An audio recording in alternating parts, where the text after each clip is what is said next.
మా latest videos కోసం మా ఈ తెలుగు న్యూస్ ఛానల్ సబ్స్క్రైబ్ చేసి గంట సింబల్ యాక్టివేట్ చేసుకోండి. రేపు మార్గశిర శనివారం సాయంత్రం 7 లోపు మందార ఆకుతో ఇలా చేస్తే చాలు, మీ అప్పులన్నీ తీరిపోతాయి, కష్టాలు పోతాయి, డబ్బే డబ్బు. ఎందుకంటే రేపు రాబోతున్నది అత్యంత విశేషమైన రోజు. సాధారణంగానే మార్గశిర మాసం అంటే శ్రీ మహావిష్ణువుకు ఎంతో ప్రీతికరమైన మాసం. అందులోని శనివారం నాడు వెంకటేశ్వర స్వామి వారికి, ఆంజనేయ స్వామి వారికి పూజలు చేయటం విశేషమైన ఫలితాలు కలుగుతాయి. అయితే ఎవరికైతే జీవితంలో అప్పుల బాధలు ఎక్కువగా ఉన్నాయో, ఎంత సంపాదించినా చేతిలో చిల్లు గవ్వ మిగలటం లేదు, కష్టాలు ఒకదాని తర్వాత ఒకటి అలల్లా వస్తూ ఉన్నాయో, అటువంటి వారు రేపు సాయంత్రం 7 గంటలలోపు మందార ఆకుతో ఒక చిన్న పరిహారం చేయటం వల్ల అద్భుతమైన ఫలితాలు కలుగుతాయి. ఈ పరిహారం చేయటం వల్ల మీ అప్పులన్నీ తీరిపోవటమే కాకుండా మీ కష్టాలన్నీ తొలగిపోయి ధనానికి లోటు లేకుండా కోరినంత డబ్బు మీ సొంతమవుతుంది. అసలు ఈ పరిహారం ఎలా చేయాలి, మందార ఆకుకు ఉన్న శక్తి ఏంటి అనే విషయాలను ఈ వీడియోలో మనం చాలా వివరంగా తెలుసుకుందాం. అంతకన్నా ముందు ఒక పవిత్ర కథను విందాం. ఫ్రెండ్స్, ఫస్ట్ అయితే కామెంట్ బాక్స్లో ఓం నమో వెంకటేశాయ అని ఒక కామెంట్ చేయండి. అలాగే ఈ వీడియోకి ఒక లైక్ కొట్టడం మర్చిపోవద్దు. ఒక అడవిలో ఒక మగనెమలి ఇంకా ఒక ఆడనెమలి కలిసి నివసిస్తూ ఉన్నాయి. అవి రెండూ కూడా అడవిలో చాలా సంతోషంగా ఉన్నాయి. ఒకరోజు ఆడనెమలి ఇలా అంటుంది, నేను ఇక్కడ నుంచి వెళ్ళాలని అనుకుంటున్నాను. ఎక్కడైతే ఎక్కువగా నెమళ్ళు ఉంటాయో అక్కడికి వెళ్దామని అనుకుంటున్నాను అని అంటుంది. అది విని మగనెమలి, నువ్వు అక్కడికి వెళ్ళినట్లయితే గొడవలు జరుగుతాయి అని అంటుంది. మనమిద్దరము ఈ అడవిలో ఎంత సంతోషంగా ఉంటున్నామో మనకు ఇప్పుడు అక్కడికి వెళ్ళవలసిన అవసరం ఏముంది అనగానే ఆడనెమలి గొడవ చేయటం ప్రారంభించింది. ఆడనెమలి వెళదాము అని గొడవ చేసేసరికి మగనెమలి సరే వెళ్దాం అని అంది. ఇక ఆ 2 నెమళ్ళు కలిసి ఒక నగరానికి వచ్చాయి.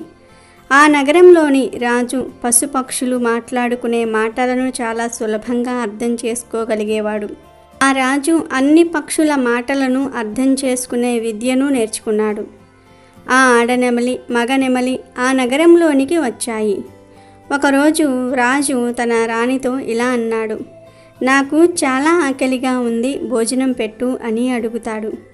రాణి పంచభక్ష పరమాన్నాలు వండి ఒక చేతితో మంచినీళ్లు పట్టుకొని ఇంకొక చేతితో భోజనం ప్లేట్ తీసుకొని రాజుగారి దగ్గరకు వచ్చింది. రాజుగారి ఎదురుగా ఉంచింది. రాణి భోజనం ప్లేట్ తీసుకొని వచ్చేటప్పుడు ఒక అన్నం మెతుకు కింద పడిపోయింది. అక్కడ కొన్ని చీమలు వచ్చాయి. ఒక చీమ అన్నం మెతుకు తీసుకొని అక్కడి నుండి వెళ్ళిపోయింది. రాజుగారు అదంతా చూస్తూ ఉన్నారు. ఆ చీమ దగ్గరకు వెంటనే ఒక పెద్ద చీమ వచ్చింది. పెద్ద చీమ చిన్న చీమను, నువ్వు మళ్ళీ వెళ్ళి ఆ రాజుగారి ప్లేట్లో నుండి వేరే అన్నం మెతుకుని తీసుకుని రమ్మని చెప్తుంది. ఆ మాటలను రాజు వింటూ ఉన్నాడు. ఎందుకంటే రాజు ప్రతి పశుపక్షుల మాటలను కూడా అర్థం చేసుకోగలడు. చిన్న చీమ అంటుంది, నేను వెళ్ళను, రాజుగారు నన్ను చూసినట్లయితే రాజు నన్ను చంపేస్తాడు. ఇంకొక చీమ అంటుంది, నువ్వు వెళ్ళు అని. రాజు ఆ రెండిటినీ కూడా గమనిస్తూ ఉన్నాడు. చీమల రెండిటికి కాసేపటికి అర్థమయ్యింది రాజు తమ మాటలను అర్థం చేసుకుంటున్నాడు అని. రాజుగారు మనం చెప్పే మాటలను విన్నారు, అందువలనే ఆయన మనల్ని చూస్తున్నారు అని ఒక చీమ ఇంకొక చీమతో అంటుంది. రాజుగారు మన మాటలను విని ఉంటే రాజుగారు ఆ మాటలు వేరే వారెవరికైనా సరే చెప్పినట్లయితే రాజు రాయిగా మారిపోతాడు అని చెప్తుంది. రాజుగారు చీమలనే మాటలను విని నవ్వుకుంటూ ఉన్నారు. అది విన్న రాణి వంటగదిలో నుండి బయటకు వచ్చింది. వంటగదిలో నుండి వచ్చేసరికి రాజు నవ్వుకుంటూ ఉంటాడు. రాణి చూసింది. రాణి రాజుగారి దగ్గరకు వచ్చింది. మహారాజా, నా వల్ల ఏమైనా తప్పు జరిగిందా? ఎందుకు మీరు ఇంతలా నవ్వుతున్నారు అని అడిగింది. రాజుగారు రాణితో ఎలా అంటున్నారు, అలా ఏమీ లేదు, నవ్వడానికి కారణమేమీ లేదు, మామూలుగానే నవ్వొచ్చింది అని. కానీ రాణి ఊరుకోలేదు. నాకు మీరు ఇప్పుడు చెప్పాలి అని గొడవ చేసింది. మీరు నాపైన నిజంగా స్వచ్ఛమైన ప్రేమను చూపిస్తూ ఉంటే, నన్ను రాణిగా భావిస్తూ ఉంటే మీరు ఇది చెప్పవలసిందే, మీరు ఎందుకు నవ్వుకుంటున్నారు అనగానే రాజుగారు ఇలా ఆలోచించాడు. నేను ఈ విషయమును రాణికి చెప్పాను అంటే నేను రాయి అయిపోతాను. ఒకవేళ నేను రాణికి చెప్పకపోతే రాణికైనా నాపై విశ్వాసం ఉండదు అని అనుకుంటాడు. రాజు రాణితో ఇప్పుడు ఆ మాటలను చెప్పాను అంటే నువ్వు తర్వాత పశ్చాత్తాపడతావు అని చెప్తాడు. ఏమీ పర్వాలేదు చెప్పమని అడుగుతుంది. సరే, నువ్వు నేను ఎంత చెప్పినా వినటం లేదు కాబట్టి పద ఏదైనా అడవిలోనికి వెళదాము, అక్కడ నేను నీకు ఈ విషయాన్ని చెప్తాను అని అంటాడు. రాజు రాణి ఇద్దరూ కూడా రథం పైన అడవిలోనికి వెళతారు. అడవిలోనికి వెళ్ళగానే జరిగిందంతా కూడా రాణికి చెప్పడం ప్రారంభిస్తాడు. ఎలా అయితే రాజు కొద్ది కొద్దిగా మాటలు రాణికి చెప్తున్నాడు, అలాగే రాజు మెల్లమెల్లగా రాయిలాగా మారిపోతూ ఉంటాడు.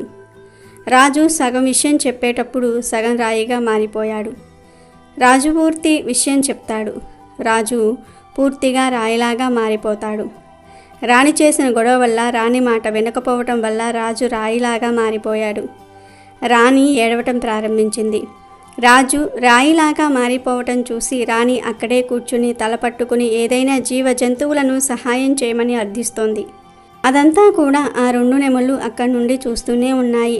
రాణి బాధను చూసి 2 నెమళ్లకు జాలి కలిగింది. ఆడనెమలి ఇలా అంటుంది, రాణి చాలా దుఃఖంలో ఉంది, మనము తనకు సహాయం చేద్దాం అనుకుని ఆ 2 నెమళ్ళు రాణితో ఇలా అంటాయి, మీరైతే ధైర్యంగా ఉండండి, మిమ్మల్ని మీరు కొంచెం ధైర్యంగా ఉంచుకోండి, మీ వెనకాల పూర్తి రాజ్యం ఉంది, రాజ్యం యొక్క బాధ్యత మీ పైన ఉంది. రాజు రాయిలాగా మారిపోయారు, ఇప్పుడు రాజ్య భారాన్ని మీరే మొయ్యాలి. ఆ మాటలు విన్న రాణి, నన్ను నేను ఎలా సమర్థించుకోగలను, నా వల్లే నా భర్త రాయిలాగా మారిపోయాడు, నేనేం చెయ్యాలి ఇప్పుడు? రాణి చెప్పిన మాటలు విని నెమలి ఇలా అంటుంది, రాజు రాయిలాగా ఎలా మారిపోయాడు? రాజు మనిషే కదా, మంచివాడు కూడా, కానీ ఎందుకు రాయిలాగా మారిపోయాడు? రాణి చెప్పటం మొదలుపెట్టింది. ఆ చీమలు మాట్లాడుకుంటున్న మాటలను ఆ రాణి నెమలితో చెప్పటం ప్రారంభించింది. రాణి కూడా రాయిలాగా మారిపోయింది.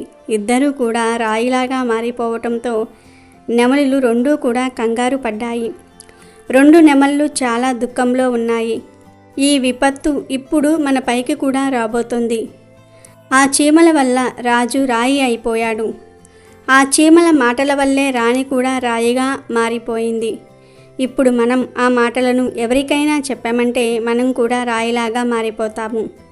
అందుకే మనమిద్దరము ఎక్కడికైనా దూరంగా వెళ్ళిపోదామని అంటుంది. తాము ఎక్కడికి వెళ్ళినా సరే ఇది మనల్ని విడిచిపెట్టదు. తెలుసో తెలియకో మన నోట్లో నుండి ఎప్పుడైనా ఈ మాటలు బయటకు వచ్చాయి అంటే మనం కూడా రాయిలాగా మారిపోతాము.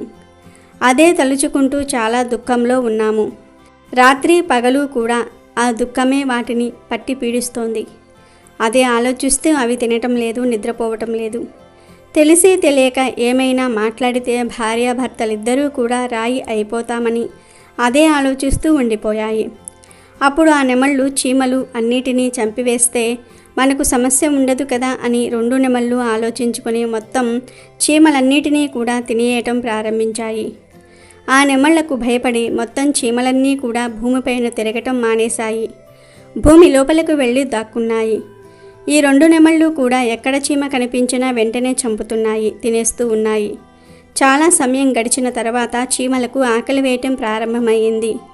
భోజనమైతే భూమిలో లభించటం లేదు, భోజనమైతే బయటే లభిస్తుంది కదా.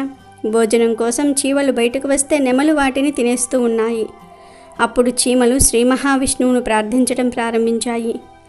ఆ భక్తిలో అవి లీనమైపోయాయి. ఆ భక్తిలో లీనమైపోయిన చీమలు ఎక్కడ ఉన్నారో కూడా వారు మర్చిపోయి ఘోర తపస్సు చేశాయి. చివరికి శ్రీహరి వాటికి దర్శనమిచ్చాడు. విష్ణుమూర్తి చీమలతో ఇలా అంటాడు, మీకేం కావాలో అడగండి. అప్పుడు చీమలు 2 కూడా చాలా రోజుల నుండి ఆకలితో దాహంతో ఉన్నాము, మా పొట్టలో ఒక ముడి వేయండి, ఆకలి వేయకుండా. మాకు ఆకలి వేయకపోతే మేము బయటికెందుకు వెళ్తాము? అప్పుడు మమ్మల్ని ఆ నెమలి తినలేదు, అందువలనే మేము ఈ కోరిక కోరుకుంటున్నాము, మా పొట్టలో ముడి వేసేయండి అని చీమలు చెప్పగానే విష్ణుమూర్తి తదాస్తు అన్నాడు. ఇక ఇప్పుడు చీమలకు ఆకలి వేయకుండా ముడి పడిపోయింది. ఈ రోజుకి కూడా చీమల కడుపులో ముడి వేయబడే ఉంది. చీమలకు పొట్టే లేకుండా పోయింది. అప్పుడు ఆ 2 చీమలు జంట విష్ణుమూర్తిని ఇలా అడుగుతున్నాయి, ముడైతే వేశారు కానీ ఇప్పటికీ మేము నెమలి వల్ల భయపడుతూనే ఉన్నాము, నెమలి మా కోసం ఎదురు చూస్తూ ఉన్నాయి, ఇంకా భూమిపై కూర్చుని ఉన్నాయి. మమ్మల్ని చూస్తేనే అవి మమ్మల్ని చంపేస్తాయి. అప్పుడు విష్ణుమూర్తి మరియు చీమలు నెమలి ముందుకు వచ్చారు. విష్ణుమూర్తి నెమలితో ఇలా అంటున్నాడు, నువ్వు చీమలు తినటం మానేయి. ఇందులో చీమలకు ఏ దోషమూ లేదు. ఆ దోషమంతా రాజుదే. ఎందుకంటే ఆ రాజుకు జీవ జంతువుల మాటలను అర్థం చేసుకునే శక్తి కాకుండా వాటి రూపంలోనికి మారగలే శక్తి కూడా ఉంది. వాటి రూపం ధరించినట్లయితే ఆ రాజు పశుపక్షులతో సంభోగాన్ని కూడా చేయగలడు. అప్పుడు ఆ పశుపక్షులు గర్భధారణ కలిగినట్లయితే వాటిని వదిలేసి మనిషిలాగా మారిపోతాడు. రాజు తన మూర్ఖత్వం కారణంగానే తను రాయిలాగా మారిపోయాడు అని చెప్పాడు. మరి రాణి చేసిన దోషం ఏమిటి అని అడిగాయి నెమళ్ళు. తన భర్త పాపంలో తన భార్య కూడా బాగానే పాలు పంచుకుంది. అతని భార్య అతన్ని ఆపి ఉంటే తను అంత పెద్ద పాపాన్ని చేసేవాడు కాదు. అందువలనే అతని భార్య కూడా ఆ పాపంలో భాగాన్ని పంచుకుంది. అందువలన తను కూడా రాయిలాగా మారిపోయింది. శ్రీహరి చెప్పిన మాటలు విన్న తర్వాత నెమలి శ్రీ మహావిష్ణువును ఇలా అడుగుతుంది, ప్రభు, ఇప్పుడు మేము రాణి చెప్పిన మాటలను విన్నాము కదా, ఆ మాటలు ఎవరికైనా చెప్పినట్లయితే మేము రాయిలాగా మారిపోతామా అని అడుగుతుంది. శ్రీ మహావిష్ణువు ఇలా చెప్తున్నాడు, ఆ శాపము ఇక్కడతో సమాప్తం అయిపోయింది. మీరు ఎవరితో చెప్పినా ఎటువంటి ఇబ్బంది లేదు. మీరు ఈ విషయాన్ని ఎవరికైనా చెప్పవచ్చు. ఆ మాట వినగానే రెండూ కూడా చాలా సంతోషపడ్డాయి. శ్రీహరి విష్ణువు అంతర్ధానమయ్యాడు.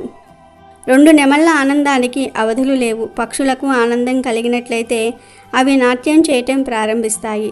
అలాగే నెమలి కూడా నాట్యం చేస్తుంది. నాట్యం చేస్తూ ఆ సంతోషంలో తన పాదాల వైపుకు చూసింది. పాదాలు పగిలిపోయి ఉన్నాయి. తన కాళ్లను చూసుకుని తను ఏడవటం ప్రారంభించింది. ఎంత అందంగా ఉండేవి, ఇప్పుడు నా పాదాలు ఇలా పగిలిపోయాయి. ఎంత వికృతంగా ఉన్నాయి. మొత్తం నా శరీరమంతా చాలా అందంగా ఉంది, అని నా కాళ్ళు మాత్రం ఇలా పగిలిపోయి సుందరతను కోల్పోయి ఉన్నాయి. నెమలి పాదాలు పగిలిపోవడానికి కారణము తను చీమలను తినటమే. తను చాలా చీమలను కొట్టి కొట్టి తిన్నది. ఆడనెమలి కూడా తిన్నది, మగ నెమలి కూడా తిన్నది. ఇద్దరి పాదాలు కూడా పగిలిపోయాయి. ఇప్పటికీ కూడా ఎవరైతే మనుషులు చీమలను తింటారో వారి శరీరము ఇరుకుగా తయారవుతుంది, అందవిహీనంగా మారుతుంది. పాములు ఎక్కువగా చీమలు తింటూ ఉంటాయి. అందువలన తమ శరీరం అనేది ఊడిపోతూ ఉంటుంది. ఈ విధంగానే నెమలి పాదాలు కూడా పగిలిపోయాయి. తన కాళ్ళు హీనంగా తయారయ్యాయి. అది చూసి నెమలి ధారాళంగా ఏడుస్తూనే ఉంది. తన కంట్లో నుంచి నీళ్లు ధారలాగా వస్తూ ఉన్నాయి. ఆడనెమలి మొగనెమలికి ధైర్యం చెప్తుంది. కంటి నుండి వచ్చే నీటిని ఆపడానికి ప్రయత్నాలు చేస్తూ ఉంది, కానీ ఆపలేకపోయింది. నెమలికి చేతులు లేవు. తన నోట్లోనే ఒక్కొక్క కన్నీటి బొట్టును ఆపుతూ ఉంది. తన నోట్లో ఉంచుకునే ప్రయత్నాలు చేస్తూ ఉంది. నోట్లో ఉంచుకుంటుంది. ఈ విధంగా చాలాసార్లు ఆడనెమలి మగనెమలి కళ్ళల్లో వచ్చే నీటిని ఆపుతూ ఉంది. ఆ ఆడనెమలి చూపించే ప్రేమను చూసి శ్రీ మహావిష్ణువు మళ్ళీ దర్శనమిచ్చాడు. శ్రీ మహావిష్ణువు ఆ నెమళ్ళతో ఇలా అంటాడు, మీ ప్రేమ ఎప్పుడూ కూడా ఇలానే ఉండాలి. మీరిద్దరూ ఎప్పుడూ సంతోషంగా ఉండమని ఆశీర్వాదాన్ని ఇస్తాడు. అందుకే ఇప్పటికీ కూడా నెమళ్ళు సంభోగం అనేవి చేయవు. నెమలి కంట్లో నుండి నాట్యం చేసేటప్పుడు నీరు వస్తూ ఉంటుంది. ఆ నీటి వల్లనే ఆడనెమలి పిల్లలను కంటుంది. ఇక వీడియోలోకి వస్తే, మనం దేవుడి పూజలో రకరకాల పూలను ఆకులను ఉపయోగిస్తూ ఉంటాం. కానీ మందార చెట్టుకు, మందార ఆకుకు మన శాస్త్రాల్లో, ఆయుర్వేదంలో మరియు తాంత్రిక శాస్త్రంలో కూడా ఒక ప్రత్యేకమైన స్థానం ఉంది. మందార చెట్టును సాక్షాత్తు దేవతా వృక్షంగా భావిస్తారు. ఎర్రని మందార పువ్వులు అంటే ఆ జగన్మాత అయిన దుర్గాదేవికి, లక్ష్మీదేవికి మరియు కాళిక అమ్మవారికి ఎంతో ఇష్టమో మనందరికీ తెలిసిందే. అలాగే విఘ్నాలను తొలగించే వినాయకుడికి, ధైర్యాన్ని ఇచ్చే ఆంజనేయ స్వామికి కూడా మందార పూలు అంటే మహాప్రీతి. కేవలం పూలే కాదు, మందార ఆకులో కూడా అద్భుతమైన ఆకర్షణ శక్తి దాగి ఉంటుంది. మందార చెట్టు ఎక్కడైతే ఉంటుందో అక్కడ పాజిటివ్ ఎనర్జీ అనగా దైవశక్తి ఎక్కువగా ఉంటుంది. సూర్య భగవానుడికి ప్రతిరూపంగా కూడా మందార పువ్వును కొలుస్తారు. అటువంటి శక్తివంతమైన ఈ మందార చెట్టు ఆకుతో మనం రేపు చేయబోయే ఈ పరిహారం మీ తలరాతను మార్చేస్తుంది అని చెప్పటంలో ఎటువంటి సందేహం లేదు. మన చుట్టూ ఉండే ప్రతికూల శక్తులను అంటే నెగిటివ్ ఎనర్జీని పారద్రోలి అదృష్టాన్ని ఐశ్వర్యాన్ని ఆకర్షించే శక్తి ఈ మందార ఆకుకు ఉంటుంది. అందుకే పెద్దలు ఏ చిన్న శుభకార్యం జరిగినా పూజలు జరిగినా మందార పూలను ఖచ్చితంగా వాడతారు. ఇప్పుడు అసలు మార్గశిర శనివారం నాడు ఈ పరిహారాన్ని ఎలా చేయాలో వివరంగా తెలుసుకుందాం. ఈ పరిహారం చేయడానికి మీకు కావాల్సింది ముఖ్యంగా ఒక ఎర్ర మందార చెట్టు ఆకు. మీరు రేపు పగటిపూట అంటే ఉదయం నుండి మధ్యాహ్నంలోపు ఎప్పుడైనా సరే మీ ఇంటి దగ్గరలో ఉన్న లేదా మీ పెరట్లో ఉన్న ఒక ఎర్ర మందార చెట్టు దగ్గరకు వెళ్ళాలి.